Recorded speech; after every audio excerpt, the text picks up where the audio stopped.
Bismillahirrahmanirrahim. Pemimpin itu harus punya perhatian kepada umat, memikirkan bagaimana agar selamat, tanggung jawab yang besar, bahkan bukan hanya di dunia, sampai di akhirat.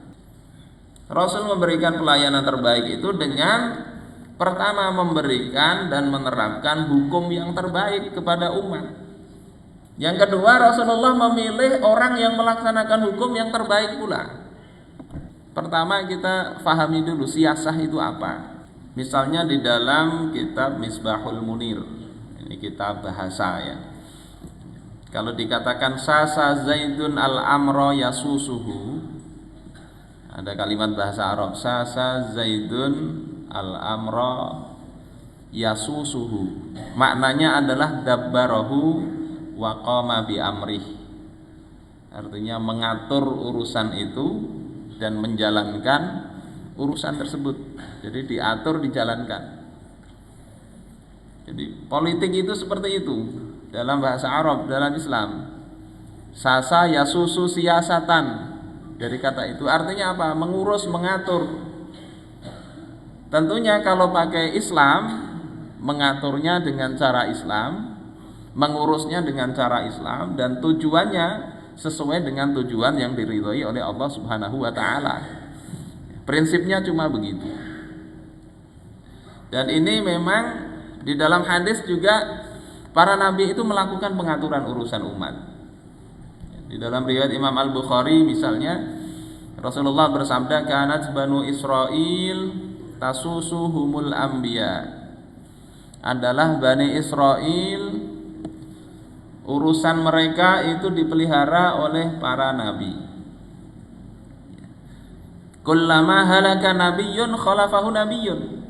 Setiap satu nabi wafat, maka yang menggantikan ngurus umat mereka itu adalah nabi baru.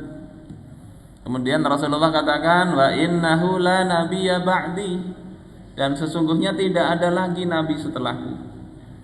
Sehingga kalau ada orang yang mengatakan nabi ada setelah Nabi Muhammad, itu jelas menyimpang, baik nabi laki-laki maupun nabi perempuan.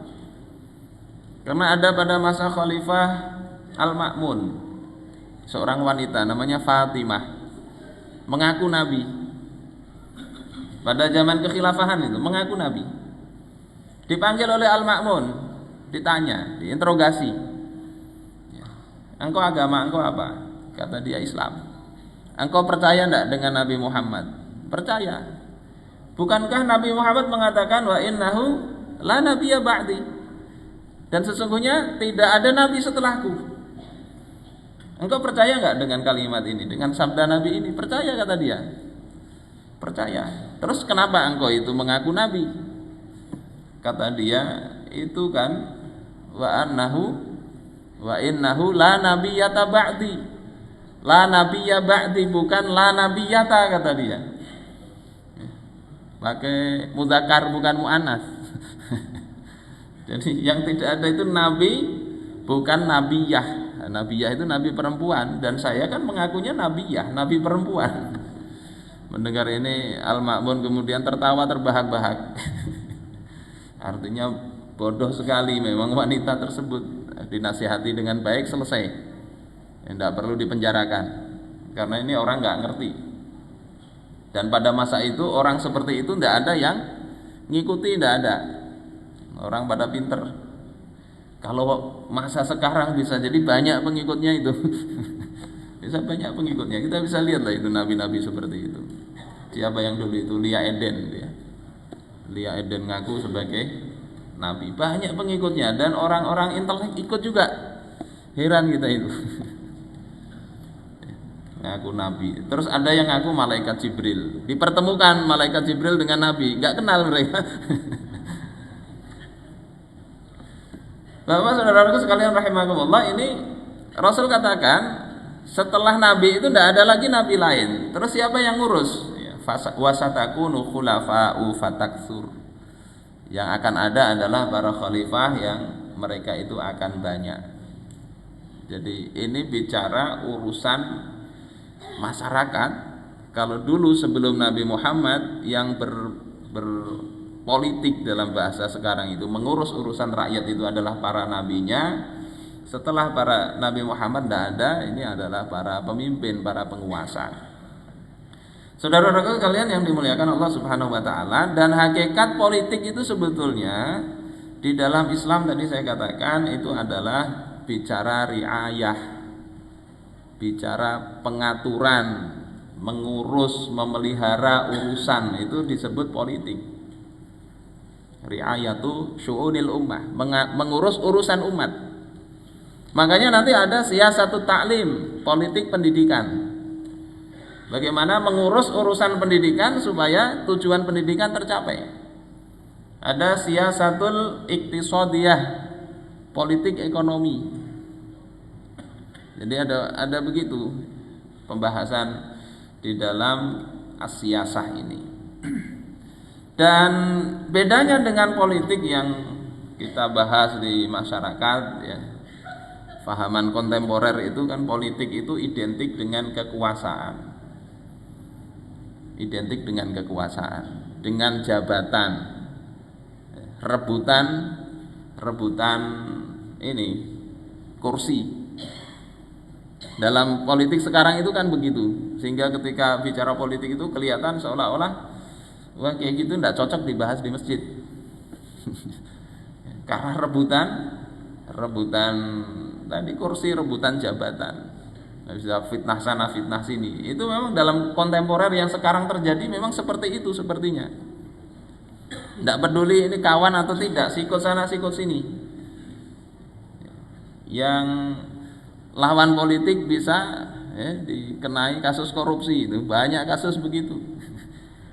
Saya dulu di lapas Martapura itu pernah ngisi beberapa pejabat itu yang awalnya nyalon, kalau sudah nyalon itu banyak itu nanti kasus-kasus muncul. Kalau nggak kuat backingan itu masuk itu kena kasus. Yang baru-baru ini kan juga ada, padahal sudah backingannya kuat, ikut ormas yang kuat juga kena itu masih. Kenapa? Ada lawan politik itu kayak begitu, saling menjegal. Saling menjegal. Kenapa begitu? Karena tidak pakai Islam, Jadi cuma urusan siapa yang berkuasa, setelah berkuasa mendapatkan apa, setelah berkuasa dapat apa, kapan bisa memperpanjang lagi, bagaimana agar kekuasaan itu langgeng, anak-anak dan kroni-kroninya bisa ikut berkuasa. Kalau seperti itu memang tidak pantas kita bicarakan di sini. Tapi dalam Islam, bagaimana Rasulullah SAW melakukan aktivitas mengatur urusan kekuasaan, itu mestinya kita pelajari sebagai apa? Sebagai cermin supaya kita itu bisa melihat diri kita itu. Kita ngaku mencintai Rasulullah SAW. Maulid diperingati. Ayat yang laqad kana lakum fi Rasulillahi uswatun hasanah bolak-balik dibaca, ditafsirkan. Tapi kita tidak mau, ini urusan politik jangan pakai Nabi Muhammad SAW, haram misalnya. Padahal ayat itu menegaskan Rasul itu teladan. Bagi siapa? Bagi orang-orang yang mengharapkan hari akhir dan banyak mengingat Allah Subhanahu wa taala. Jadi kalau kita lihat politik dalam Islam itu intinya adalah bagaimana mengatur urusan, riayatus syu'un. Kemudian yang kedua, politik dalam Islam itu bagaimana menerapkan Islam. Makanya kalau didefinisikan as-siyasatu hiya riayatu syu'unil ummah dakhiliyan wa kharijiyan ya, bi ahkamil Islam. Bi ahkamil Islamiyah. Mengatur urusan umat baik di dalam maupun di luar negeri dengan hukum-hukum Islam. Kemudian yang menjadi fokus itu nanti tanggung jawab. Bukan siapa yang dapat, kemudian dapat apa, bagaimana memperolehnya, mempertahankannya, bukan itu. Di dalam Islam politik ini kaitannya tanggung jawab bukan hanya kepada umat, tetapi lebih besar kepada Allah Subhanahu wa taala. Jadi itu bedanya di situ. Fokusnya bagaimana mengatur urusan dengan hukum-hukum Islam, dan yang kedua akan dimintai tanggung jawab. Oleh sebab itu Rasulullah katakan di dalam hadis beliau, ya kullukum ra'in wa kullukum mas'ulun an ra'iyati. Kemudian fal imamu ra'in, kata beliau, maka imam atau penguasa itu adalah ra'in. Ra'in itu laksana penggembala. Kalau bicara penggembala itu kan dia menggembalakan hewan, itu yang difikirkan apa? Bagaimana gembalaannya itu bisa bagus, bisa selamat, bisa gemuk, kan begitu. Yang difikirkan penggembala begitu. Pemimpin itu seperti itu. Laksana penggembala. Tidak akan nyalahkan kambing, tidak. Kalau menggembalakan kambing, ini kambingnya dasar susah diatur. Kemudian ketika diterkam serigala, ya sudahlah itu salah sendiri. Tidak, penggembala tidak begitu. Ketika dimintai tanggung jawab, dia tidak bisa menimpakan kesalahan kepada yang digembalakannya. Nggak bisa begitu. Yang salah bukan anak buah. Tidak bisa semua diserahkan kepada rakyat yang salah. Enggak. Pemimpin itu begitu. Jadi ra'in, melakukan riayah. Kemudian wahwa mas'ulun an ra'iyatih. Dia kelak akan dimintai pertanggungjawaban. Mas'ul, ditanya oleh Allah Subhanahu wa taala tentang kepemimpinannya, tentang bagaimana dia mengurus rakyat.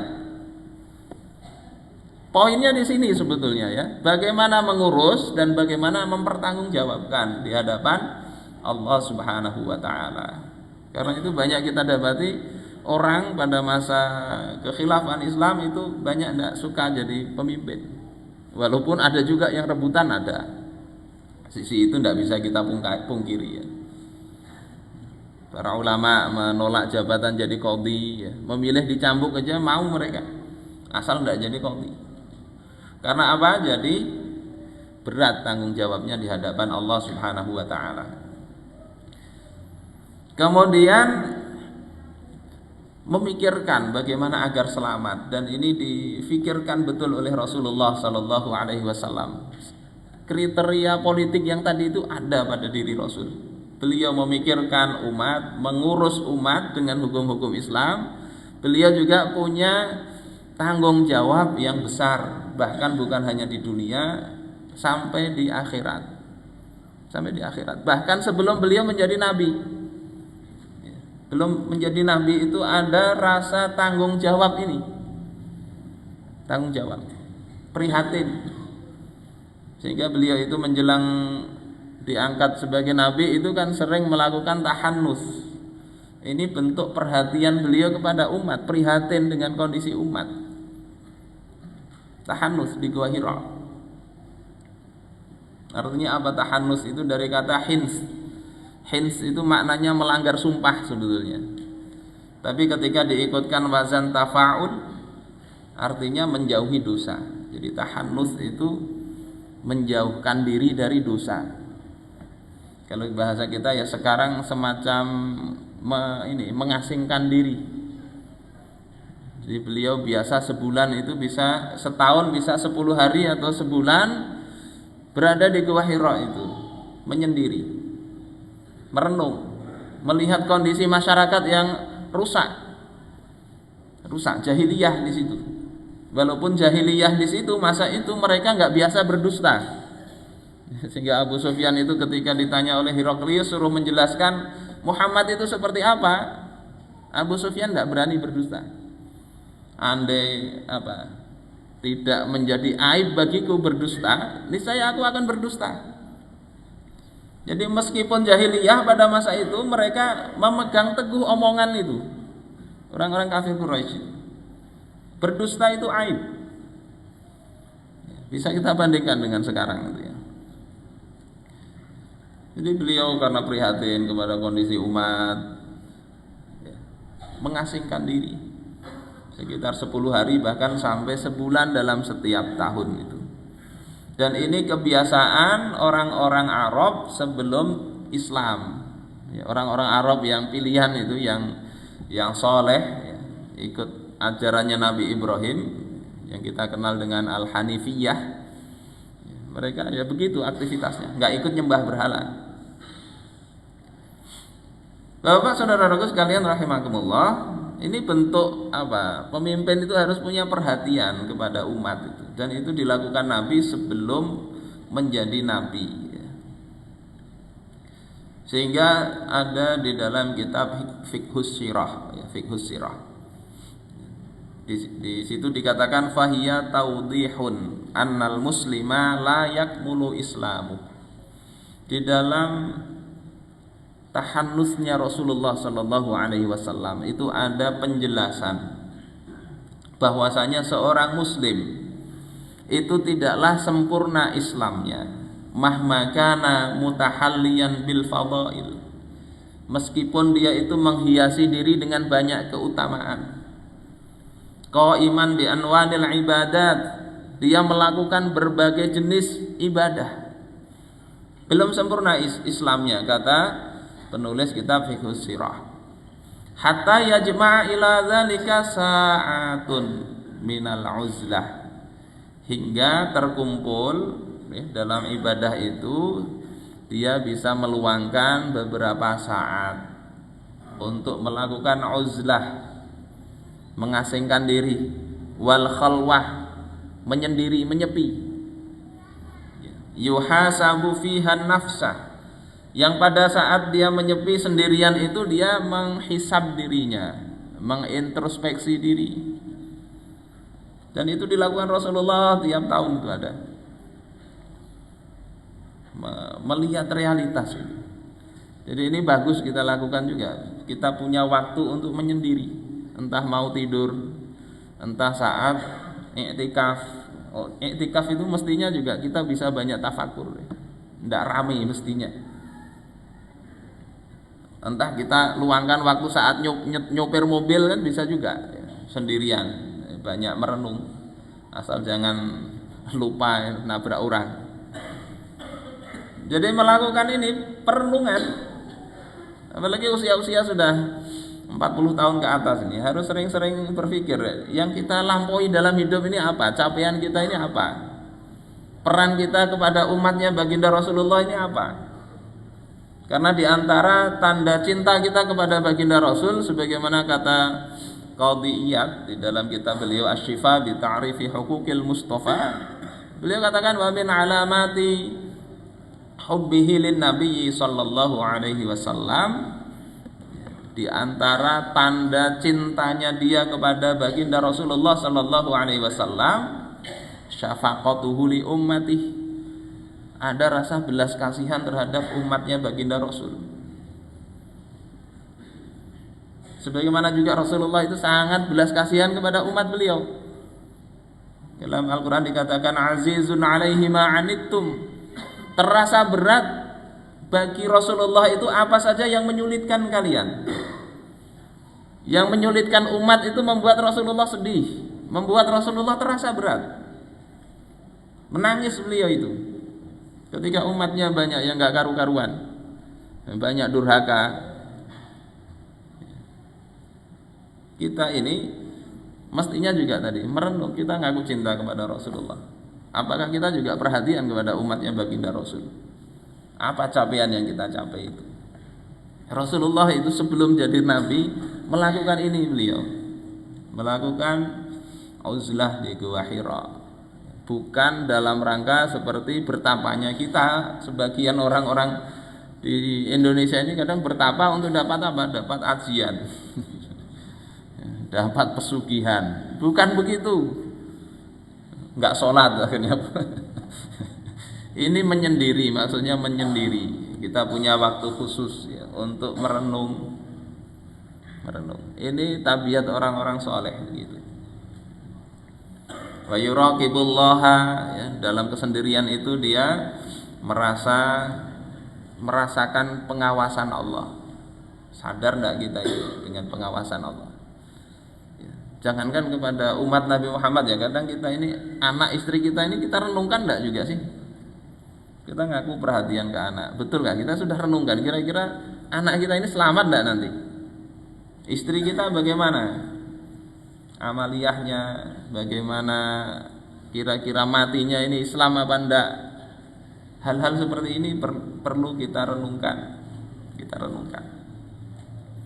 Jadi kata Syekh Al-Buti di dalam ini, seolah-olah ya tidak sempurna Islam seseorang kalau dia itu tidak pernah mikirkan itu, diluangkan waktu untuk melakukan tadi uzlah dan khalwah. Dan ini Rasulullah lakukan sebelum menjadi nabi dan juga setelah menjadi nabi. Misalnya di dalam Sahih Muslim diriwayatkan dari Abdullah bin Amr bin Al-As, anna Nabiyya sallallahu alaihi wasallam tala qaulallahi azza wa jalla fi Ibrahim. Bahasanya Nabi sallallahu alaihi wasallam membaca firman Allah taala di dalam surah Ibrahim. Rabbi innahunna adlalna katsiran minan nas. Wahai Tuhanku, sesungguhnya mereka itu telah menyesatkan sebagian besar manusia. Faman tabi'ani fa innahu minni. Siapa yang mengikuti aku maka dia bagian dariku. Kemudian waqala Isa alaihissalam, dan Isa alaihissalam berkata, in tu'adzibhum fa innahum ibaduk.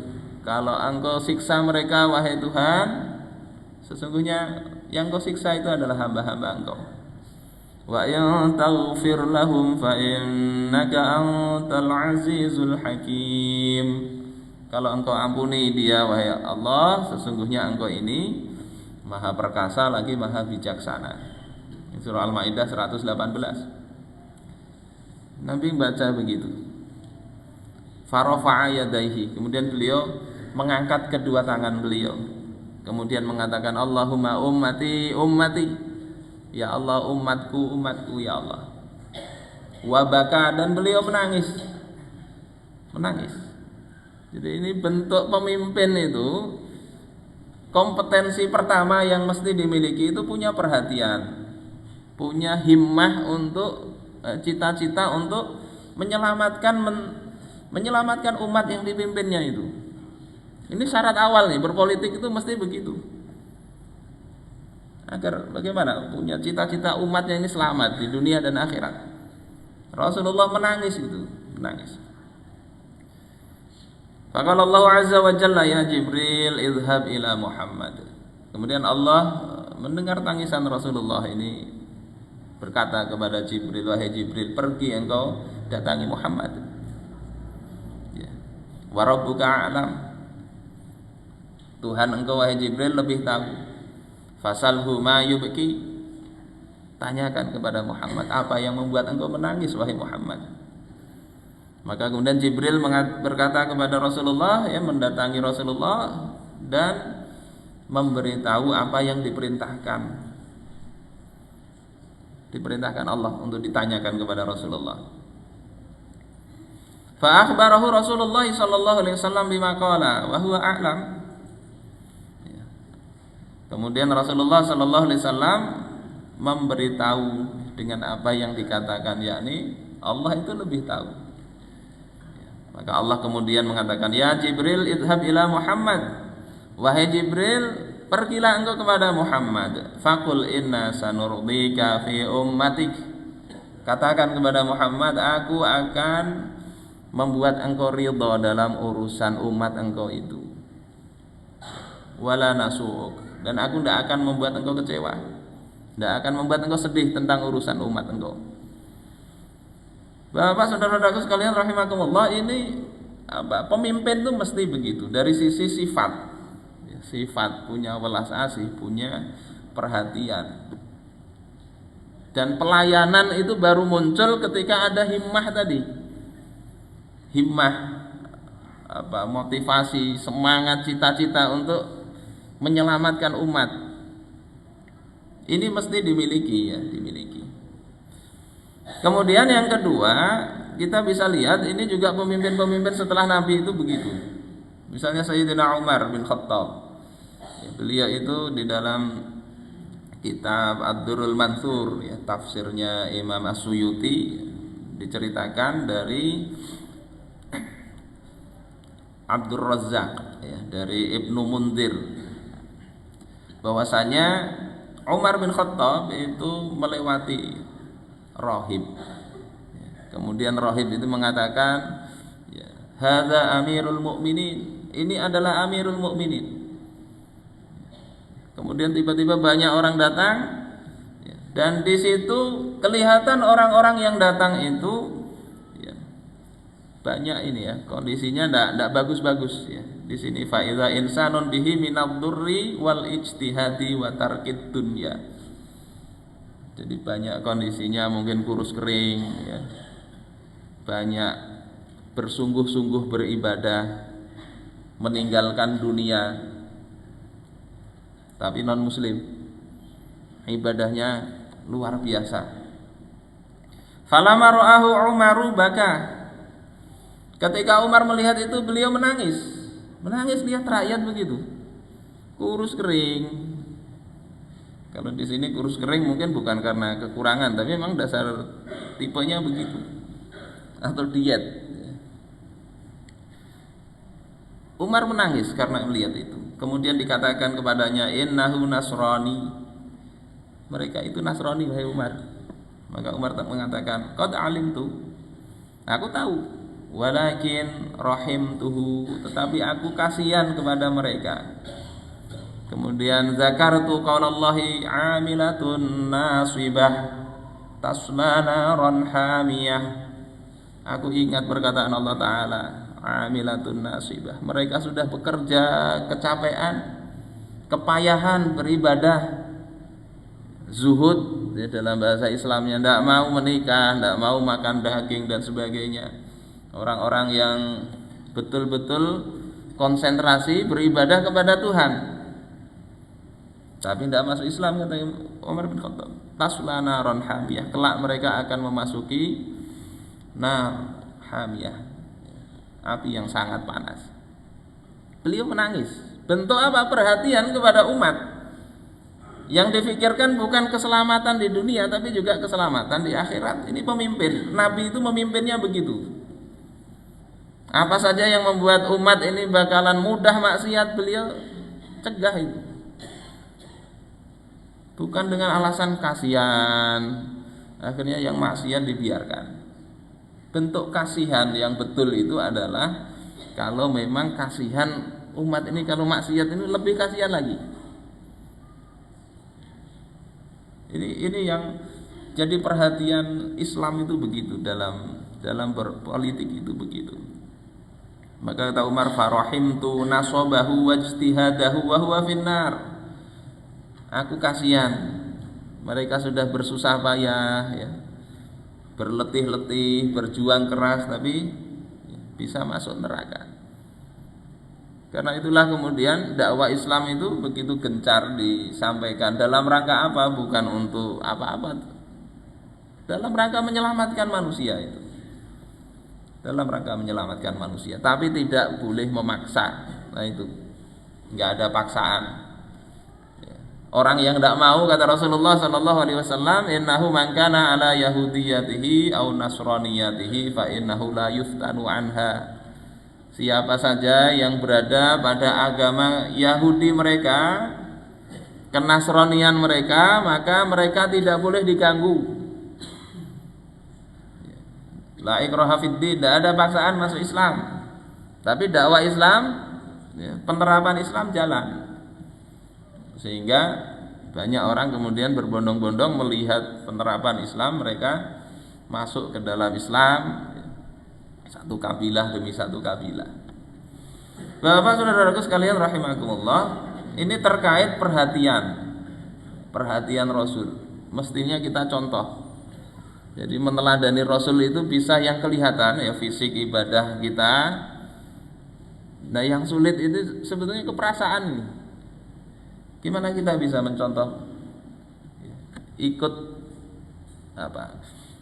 syafaqah ya, punya rasa belas kasihan terhadap umatnya baginda Rasul itu. Dari perasaan seperti itu, himmah seperti itu, muncullah pelayanan terbaik. Rasul memberikan pelayanan terbaik itu dengan pertama memberikan dan menerapkan hukum yang terbaik kepada umat. Jadi tidak pakai hukum yang lain, hukum yang terbaik. Allah katakan, afa hukmal jahiliyati yabghun, apakah hukum jahiliyah yang mereka kehendaki? Wa man ahsanu minallahi hukman liqaumin yuqinun. Dan siapa yang hukumnya lebih baik daripada hukum Allah bagi orang-orang yang yakin? Hukum terbaik hukum Allah Ta'ala. Jadi kalau sekarang ada hukum syariat ini dianggap sebagai sesuatu yang jelek, kita lihatlah, kita lihat kondisi itu justru buruk itu karena hukum yang dipakai enggak hukum yang terbaik. Perhatikan aja itu, mulai kasus gangguan kejiwaan, itu kata WHO di dunia ini ada 1 miliar manusia itu mengalami gangguan kejiwaan. Artinya 1/7. Kalau ada 7 orang, 1 patut diduga. Mudah-mudahan kita semua Allah selamatkan dari itu. Ya, gangguan jiwa yang ringan maupun yang berat. Kasus perjudian. Perjudian itu nanti dengan mafia-mafianya bisa pembunuhan segala itu. Narkoba yang Kapolda ketangkep itu di Jawa Timur, kasus itu. Dan itu terjadi di mana-mana, tidak hanya di Indonesia, di Eropa juga begitu, lebih banyak lagi. Rusak di situ. Jadi hukum terbaik adalah hukum yang telah Allah sampaikan kepada Rasulullah sallallahu alaihi wasallam. Karena itu Imam Al-Baydhawi ketika menafsiri ayat wa ma arsalnaka illa rahmatan lil alamin, tidaklah aku utus engkau Muhammad kecuali sebagai rahmat bagi seluruh alam, ya. Beliau katakan bahwasanya yang menjadikan beliau itu menjadi rahmat itu adalah karena membawa apa yang beliau diutus dengannya itu, yakni membawa risalah Islam.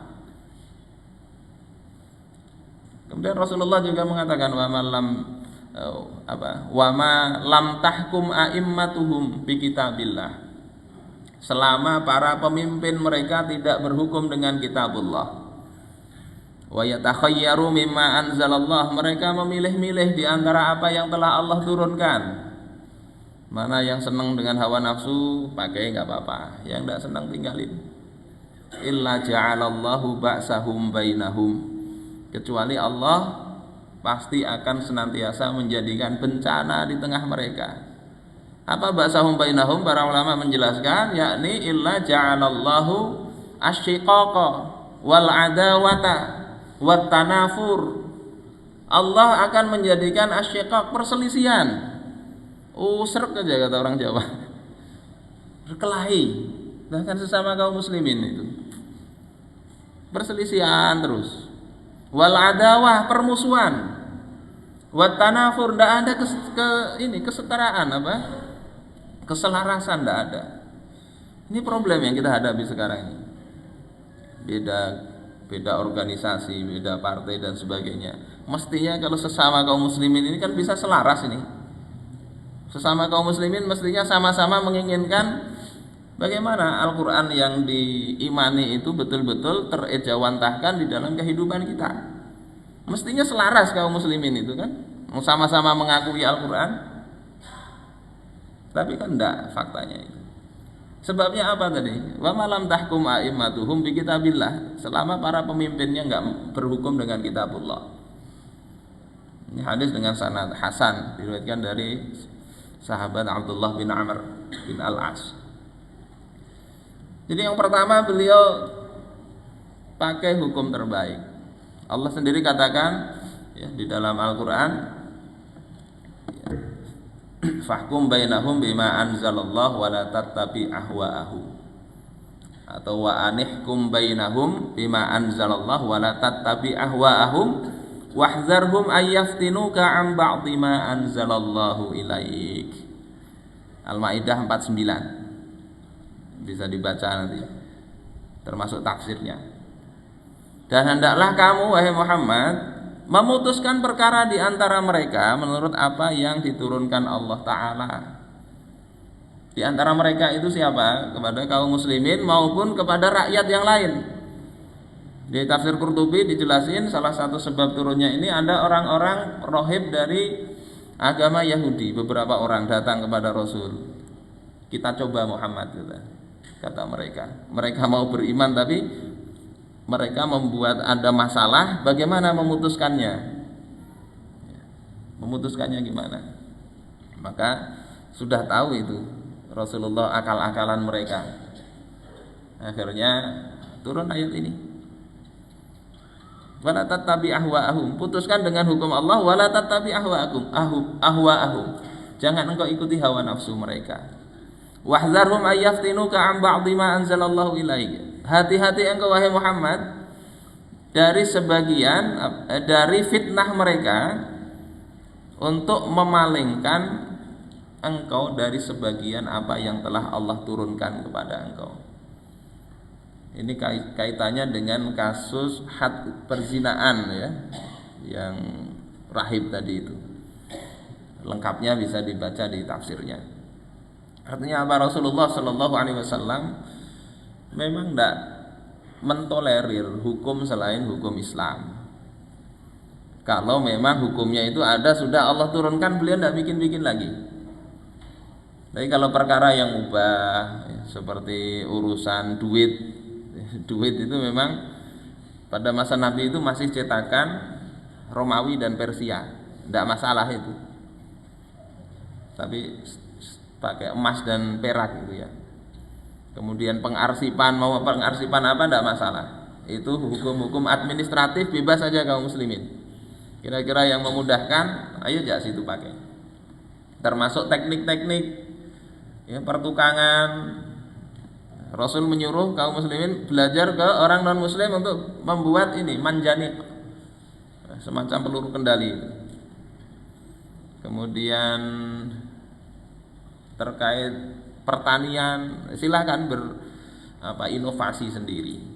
Tapi kalau Allah sudah tetapkan sebuah hukum, entah itu urusan apapun, tidak ada lagi pilihan memilih hukum yang lain.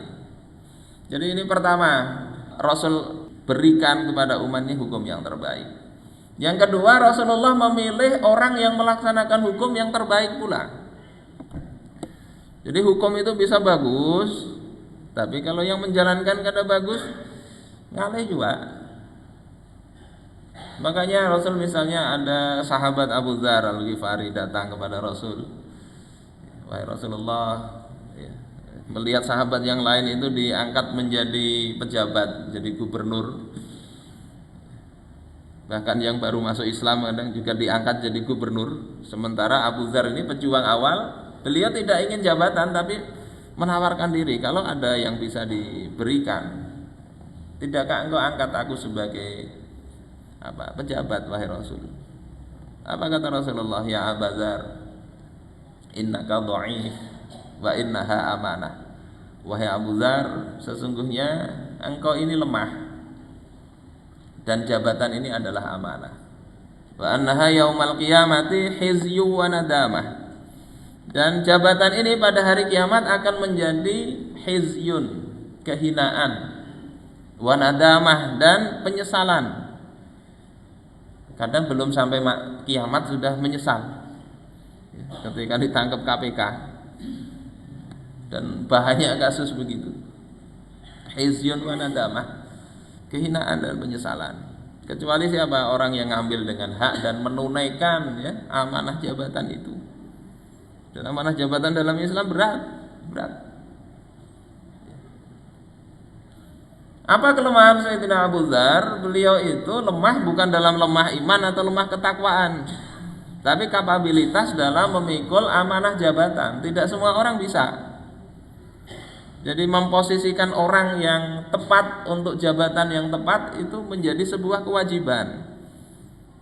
Syekh Abdul Qadir Al-Jilani itu pernah memprotes Khalifah Al-Muqtafi ketika mengangkat seorang pejabat yang zalim di depan umum saat Khalifah sedang menyampaikan sesuatu.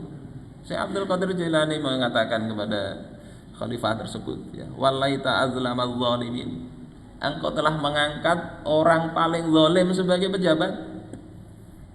Fama jawabuka ghadan 'inda rabbil alamin. Apa jawaban engkau kelak di hadapan Rabbul Alamin?